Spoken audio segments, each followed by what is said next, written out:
آپ نے اس کے اندر ارشاد فرمایا کہ بزرگ شام کے جانب سفر فرما رہے تھے،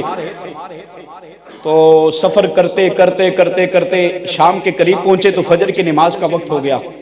اب یہ بزرگ اپنا ذکر کر رہے تھے اور امام جامی نے اپنی کتاب شواہد النبوہ کے اندر نقل فرمایا ہے، آپ فرماتے ہیں، وہ بزرگ فرماتے ہیں جب میں شام کے قریب پہنچا فجر کی نماز کا وقت ہو گیا،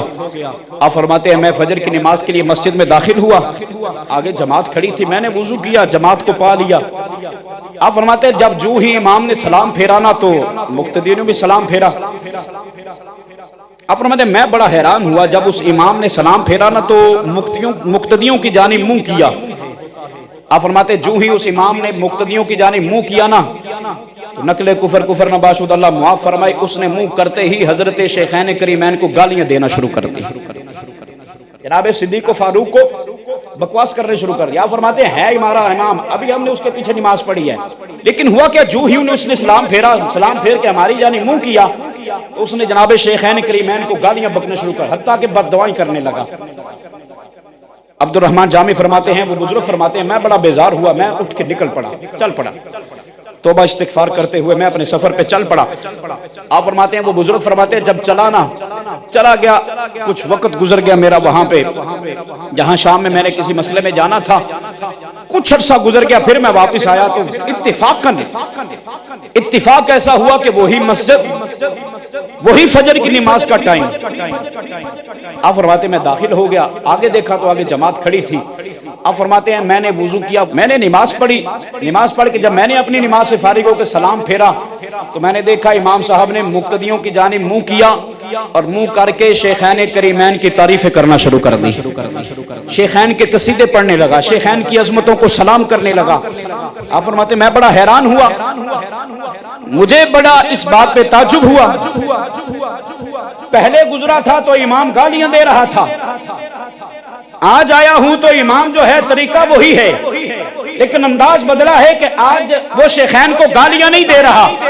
آج شیخین کے حق میں دعائیں کر کے ان کا ذکر کر رہا ہے۔ آپ فرماتے ہیں افراد نکلنے لگے، میں نے ان میں سے ایک فرد کو بلایا مقتدیوں میں سے، میں نے کہا یہ تمہارا امام کیسا ہے؟ میں کچھ عرصہ پہلے آیا تھا تو دیکھا تو آپ کے امام نے سلام پھیرنے کے بعد شیخین کو گالیاں دینا شروع کر دی تھی، آج آیا ہوں تو دیکھا ہے کہ آپ کا امام تعریفیں کر رہا ہے، آخر ماجرا کیا ہے، یہ کیا مسئلہ ہے؟ اب وہ مقتدی کہنے لگے شاید آپ ہمارے پرانے امام صاحب کی بات کر رہے ہیں۔ انہوں نے کہا ہو سکتا ہے نیا ہو پرانا ہو یہ تو مجھے نہیں پتا، لیکن یہ میں نے دیکھا ہے آپ کی مسجد میں یہ ہوا ہے۔ آپ فرماتے وہ مجھے کہنے لگا حضور آئیں آپ کو سارا ماجرا سمجھ آ جائے گا، آپ آئیں ہمارے ساتھ۔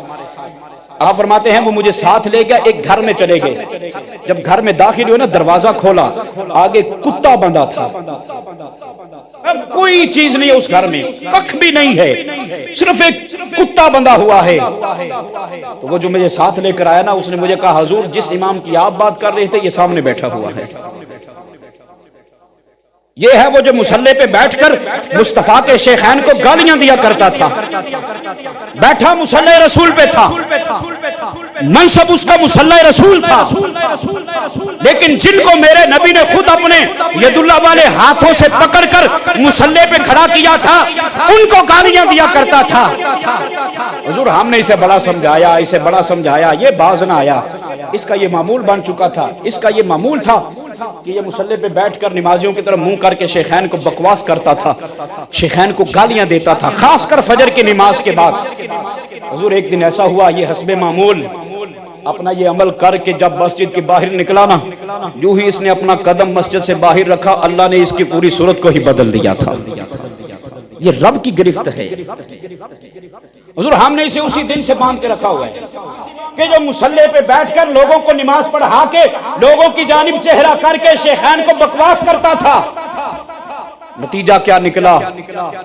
ارے نادان تو جانتے ہی نہیں ہے یہ تو مصطفیٰ کے اتنے پیارے ہیں کہ اللہ نے قیامت تک ان پیاروں کو اپنے نبی کے قدموں میں جگہ تھا فرما دی۔ میں اور آپ ترستے ہیں ہمیں کبھی روزے رسول کی حاضری مل جائے، آنکھیں ترس جاتی ہیں، آنسو بہ بہ کے نظر کم پڑ جاتی ہے، کبھی اللہ کرے ہمیں بھی درے یار پہ جانا نصیب ہو، کبھی اللہ کرے درے یار پہ جا کے ہمیں بھی رو رو کے نذرانہ عقیدت پیش کرنا نصیب ہو،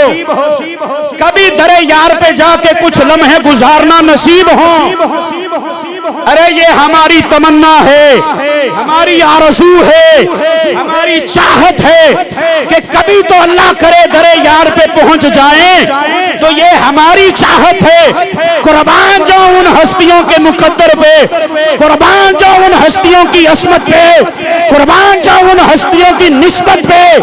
کہ جن کو رب نے اپنے نبی کے قدموں میں قیامت تک جگہ عطا فرما دی، نبی کے قدموں میں سو رہے، جن کو رب نے اپنے نبی کے قدموں میں جگہ عطا فرمائی ہے۔